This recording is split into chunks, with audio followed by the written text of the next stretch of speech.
Crime does not pay.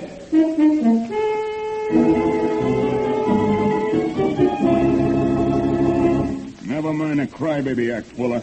You're old enough to know what you've been doing. You've got to give me time, that's all. Just some time. Signed this IOU, didn't you, for 10 grand? Look, Toppy, if you'll only have patience, if you'll only wait a little. I'm coming into money, in my uncle's will. How long am I supposed to wait for that? Only until my uncle dies.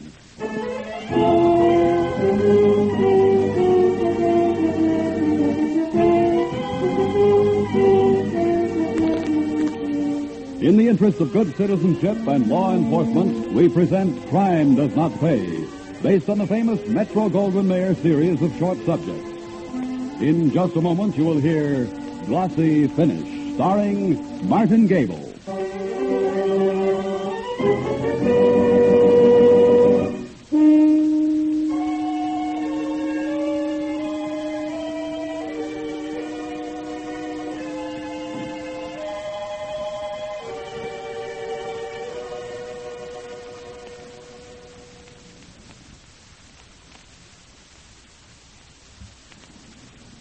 Now, Crime Does Not Pay, starring Martin Gable as John Fuller in Glossy Finish.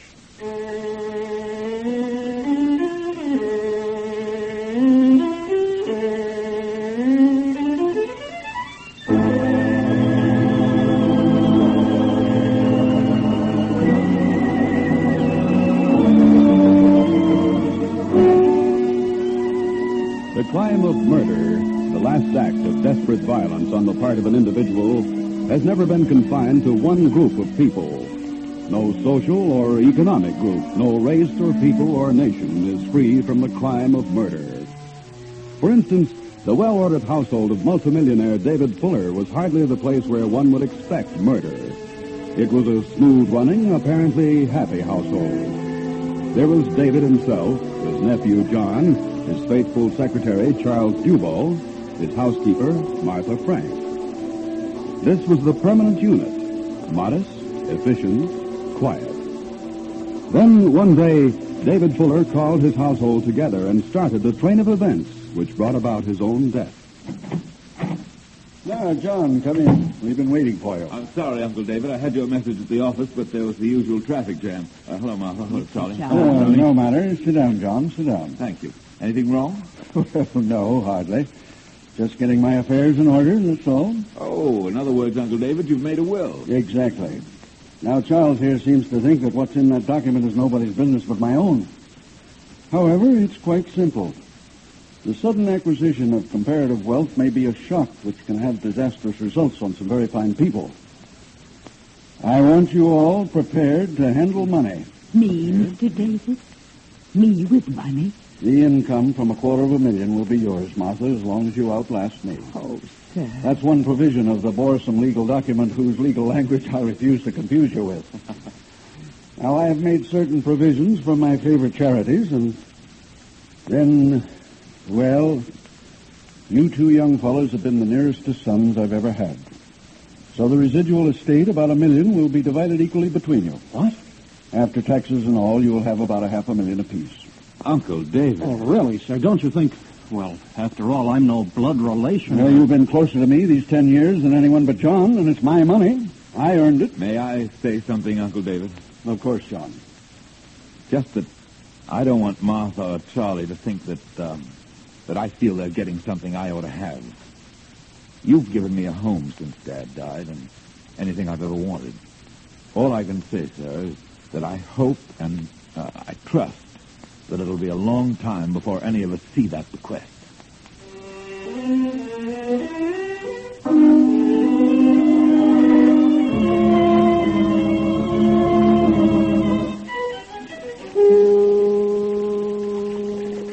Uh-huh. Here she comes, Johnny. Not bad at all. Who is she, a professional model? Oh, I'll have to tell her that. She'll love it. No, she's a girl I met a couple of months ago, Dorothy Mason. Months? And you've been holding out on me that long? I know your fatal attraction, pal. Thanks, pal. What kind of prints you making, Matty or glossy? Oh, the contacts I'm making glossy. You can take the blow-ups out of there now and put them in the fixer. Right. The curry plate ready? It's still on the shelf. Get it, will you? Sure. Hey, what's that doing there?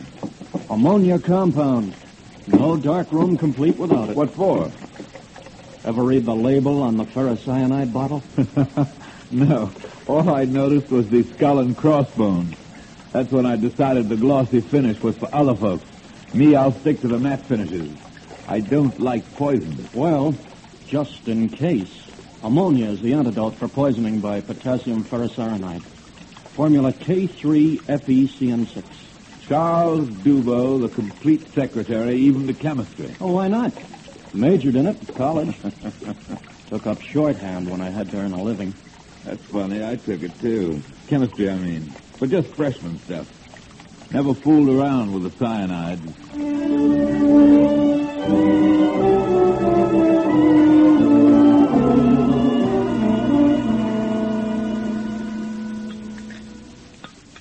Will you excuse me, Uncle David? Well, you haven't had your coffee, John. I know, but I've got a date for 8:30. I can just make it now. She must be important, Charles, if John's so anxious to be on time for us. She must be. Anyone I know, Johnny? No, nobody that either of you knows. Will you pardon me, please? Yes, of course, John. Run along. Thank you, sir. Do you expect to be late? No, not very. Excuse me, Mr. David, Mr. John. Will you have coffee in here or in the library? Library, Martha, please. Mr. Charles and I have a few papers to go over. Very well, sir. And Mr. John? Martha, I'm going out. I may be a little late. Now, before you go to bed, will you leave the chain off the front door for me? My rheumatism's been bothering me, Mr. John. I'll be going up as soon as the kitchen is in order. Perhaps Mr. Charles... Oh, I'm going home tonight, John, so the chain will be off after I let myself out. Oh, Well, my young man, you're going to make a night of it, it seems. If going straight home to bed is making a night of it, sir. And my appointment's in the nature of business, Uncle David. Listen to the Martha, and let's get along with what we have to do, Charles. Maybe I can get you on your way earlier than you expect.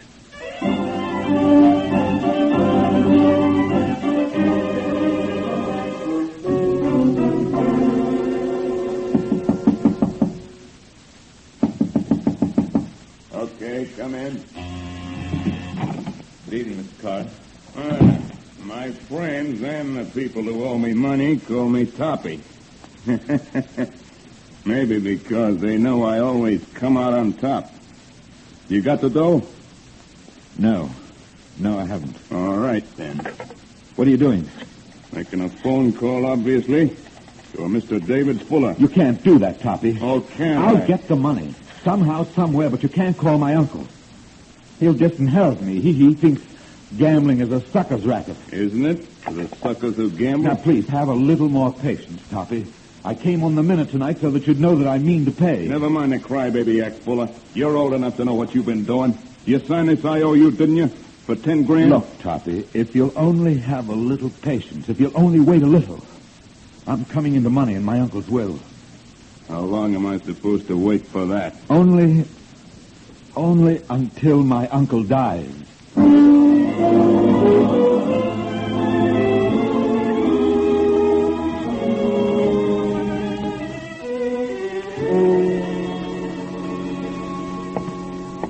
Good night, Mr. Fuller. Yeah, good night, Charles.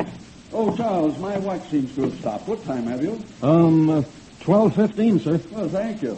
Good night. Good night.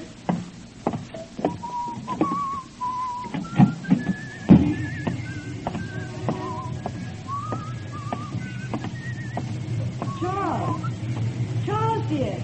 Dorothy. Dorothy, darling. I figured your boss and benefactor couldn't keep you all night, so I waited. I'm sorry, darling. I couldn't help it. For a man who claims he's retired from business, he does more work. And at the oddest hours. This is the 4th night in 3 weeks that we've had a date. He's made you work. Are you sure he doesn't know about us? No one knows, dear, except Johnny. You finally told him. Well, he walked into the dark room the other day while I was making prints of those pictures I took of I you. see. By the way, I've got the glossies with me, having the enlargements framed. Do you want to see these? I want to see you. I'm in love with you. Heaven help me. Now I want to be with you. And I want to be with you for the rest of our lives. It looks from here as if the rest of our lives is going to be a mighty short period. Well, I can't leave him now. I know. I've heard it before. The will again. $500,000 after taxes. Isn't that worth waiting for? I'd like to spend a little of it while we're young enough to enjoy it. I know, darling, I know. Maybe... You never know with anyone as old as he is. Maybe it'll be all over sooner than you think.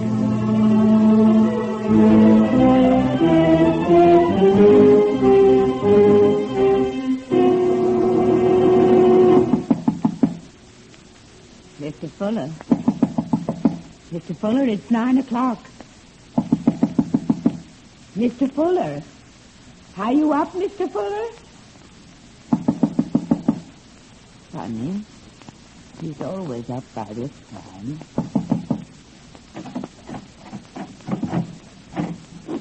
Funny. Smells almost like almond paste in here. Mr. Fuller. Oh, no. Mr. Fuller. Oh, no. Martha! What's wrong, Martha? Martha, stop that! Martha! Uncle David. He's dead. He's dead in his bed. My poor Mr. David. Martha, stop it. Did you close the windows? Windows? No, I never touched anything. And Martha, that long-necked laboratory bottle on the night table. Have you ever seen that bottle before?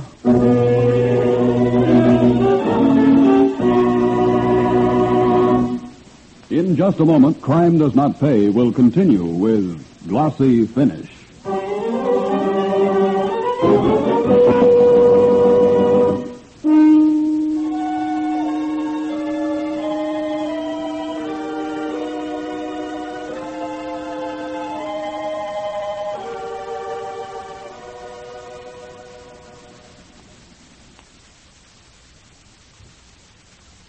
Now, we continue with Crime Does Not Pay, starring Martin Gable as John Fuller in Glossy Finish.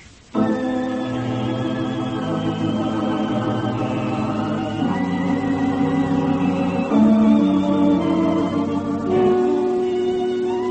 was grief and uproar in the Fuller house after Martha, the housekeeper, discovered the body of David Fuller. The presence of the long-necked glass laboratory bottle or flask on the night table, the tightly closed windows, the faint but definite smell of almonds in the air, all pointed to very mysterious happenings in David's room. John immediately called the police. Before a half hour had passed, the room and the house were overrun with uniformed policemen, technical experts, detectives, and the staff of the medical examiner. Well, Doc, what does it look like? It looks like what it is. Cyanide poisoning. Suicide? Murder. I haven't seen any food around. Didn't get it in food. You're looking at the murder weapon. That glass bottle? I don't get it. You smelled the bitter almonds odor? Until Johnson opened the window, yes. Hydrocyanic acid. Hydrogen cyanide gas. Same thing they use in the gas chambers out west? That's right.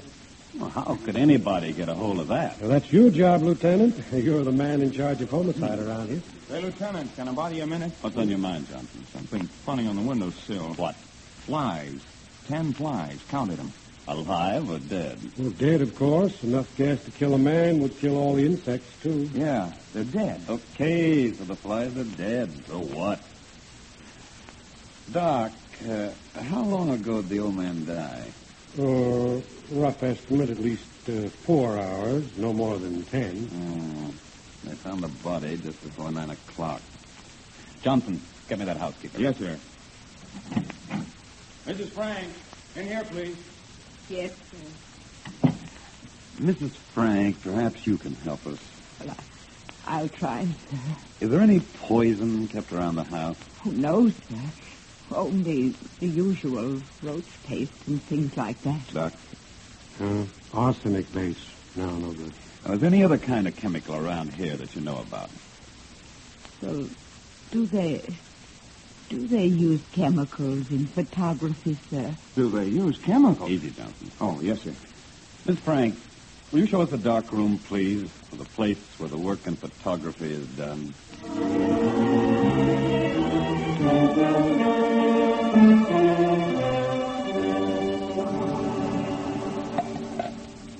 Quite a layout, Lieutenant. Look at that enlarger. Yeah, plenty of money spent on this. But plenty, Lieutenant. The young men had this as a hobby, I guess, sir. The nephew and the secretary? Yes, sir. Say, look here, Lieutenant. What's that? Looks like a hunk of tin to me. It's a ferry plate, sir. What's it used for? Well, you know those shiny prints you get when you have pictures developed? Go on. They make them shiny by rolling them out and drying them on this after they've been in a solution of iron salt. Iron ferrous. Ferry plate. How do you know so much about all this? I used to play around with photography myself when I was a kid. You said iron salts, Johnson? Yes, Doc. There ought to be a bottle of it around somewhere. Yeah, nothing here. What do you buy for this work? Well, there's lots of trade names. The stuff is potassium ferrous cyanide, though. That does it. K3FeCN6. Explain yourself, Doc. Simple enough. Although whoever did it would have to know something about chemistry. Who knew about chemistry around here, Miss Frank? Well, sir, Say it. Which one of the young men? both, sir. They both took chemistry in college. Better and better. Go on, Doc. How was it done? Well, all he had to do was to have some hydrochloric acid in that flask upstairs, you see. He sneaks into the room while the old man's sleeping, puts the flask on the table, drops in some of this ferricyanide. The hydrogen from the acid combines with the cyanide. Boom. That's all. Death from hydrogen cyanide poisoning. You're sure of this, Doc? Sure as I can be before we analyze what's in that flask. But I'll bet roughly 50 to 1 on it. Well, we know how, but why? He was pretty rich. It was in his will. You know anything about that will, Mrs. Frank? I'm in it, sir. A trust fund. And the boys? Well, Mrs. Frank? They both... he told us once. They both get a lot of money, sir. Well. All right, Doc. Get going on your analysis. Johnson, get those two young gentlemen ready for me. I'll take them on one at a time. Yeah, Lieutenant. Well, what's bothering you? Two ready-made suspects, and you're worried? It's those flies, Lieutenant. They've got to fit in somewhere. I'll be doggone if I can figure where.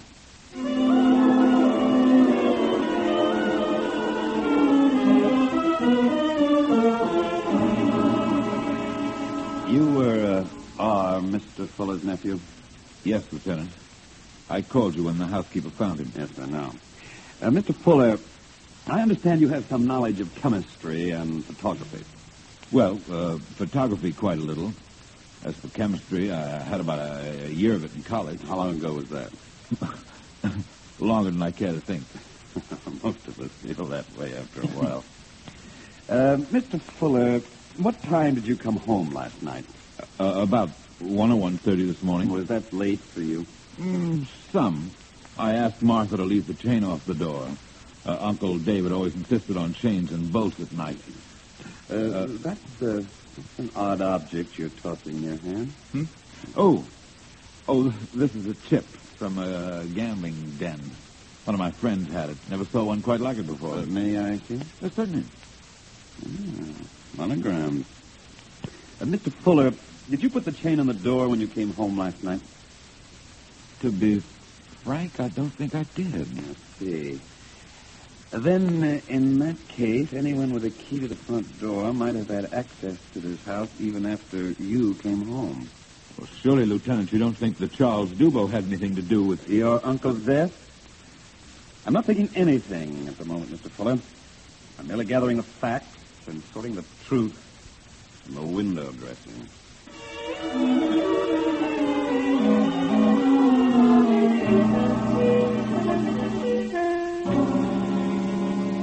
So your story, Mr. Dubo, is that you called goodnight to Mr. Fuller. He answered you when you left this house about 12:15 and did not come back. Exactly, Lieutenant. Do you have any corroborating evidence? You mean an alibi? Yes. I'm afraid you'll have to find an alibi, Mr. Dubo. You had motive, opportunity, and excellent knowledge of chemistry by your own admission. All right, Lieutenant. My alibi is Dorothy Mason. She lives at 419 Sutter Street. Dorothy will tell you the truth.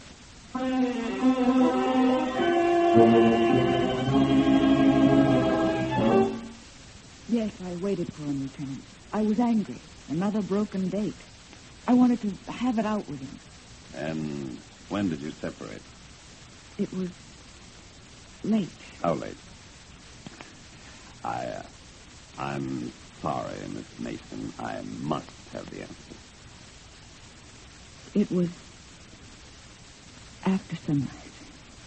I see. I doubt if it will be necessary for this to go any farther than me, Miss Mason. Thank you, Lieutenant. One more question, Miss Mason.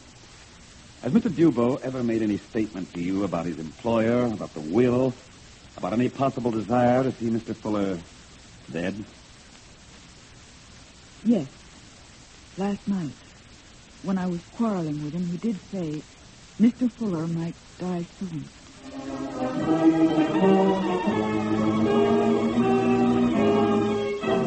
All right, Poppy, this is one of your unique chips, isn't it? So what? I found it in the hand of John Fuller. That jerk owes me plenty. I gave the sucker a break. He asked me to wait until his uncle died. Okay, I figured. Good enough. 10 grand in live money is worth more than taking care of a fathead like Johnny Fuller.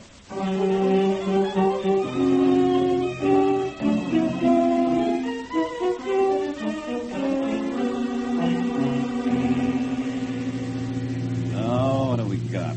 Poison available. Both of them knew about it. Dubois, maybe more than Fuller. Nobody heard the old man say goodnight to the secretary except Dubois himself. He could have gone back if the girl is covering for him. I know, Lieutenant. But you said yourself you think she's telling the truth. Watch her driving. Sure, she's telling the truth. But the old boy could have been dead when Dubois left the house. Well, my candidate's the nephew. Why? Any more than the secretary? Well, he knew the same stuff as Dubois, and he was in the house all night. At least the housekeeper says so. You heard her yourself, up all night with rheumatism. She heard every sound in the house. She says the nephew never left his room. Yeah, sure. Maybe he wore woolen socks. No noise. Only one thing we left out, Johnson, the time. It had to be done between 11 at night and 5 in the morning. Well, that's how we've been figuring. But there's something else we left out. What, for instance? The flies. 10 dead flies on the windowsill. You and those flies, Johnson, for the love of... Hey, wait a minute. Think you got something? I think I've got the killer. Turn back, Johnson. Use a siren. We're heading for the residence of the late David Fuller.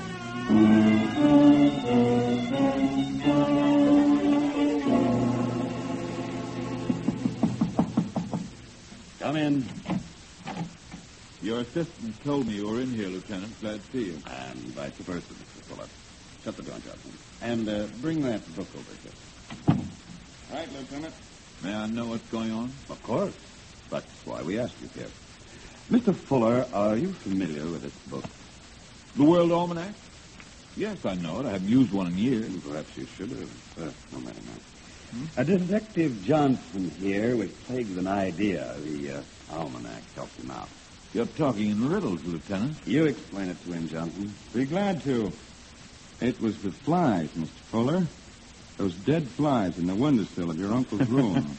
Those again, we had quite a few chuckles over your flies, Detective. Yes. Well, Mr. Fuller, it's funny about flies.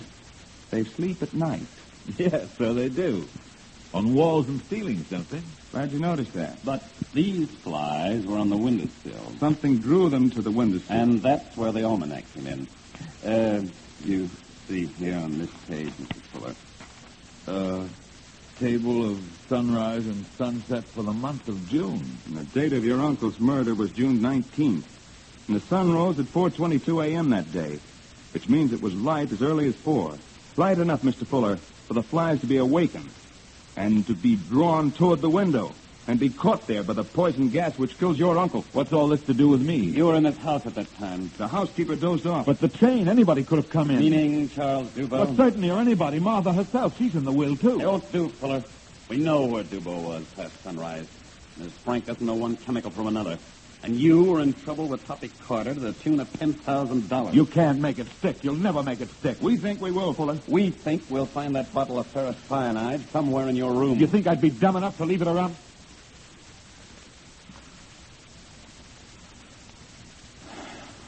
All right.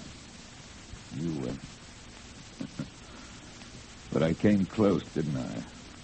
As close as anyone could and not get away with it. Like coming close to winning at Toppy's and then dropping every dollar. Uncle David would rather have enjoyed it, I imagine. Having his Death, avenged by a few dead flies.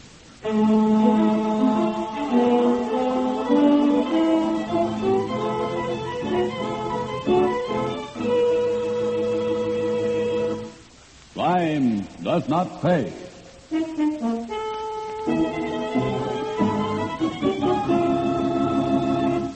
Martin Gable, who was starred as John Fuller in Glossy Finish, will be back with you in just a moment.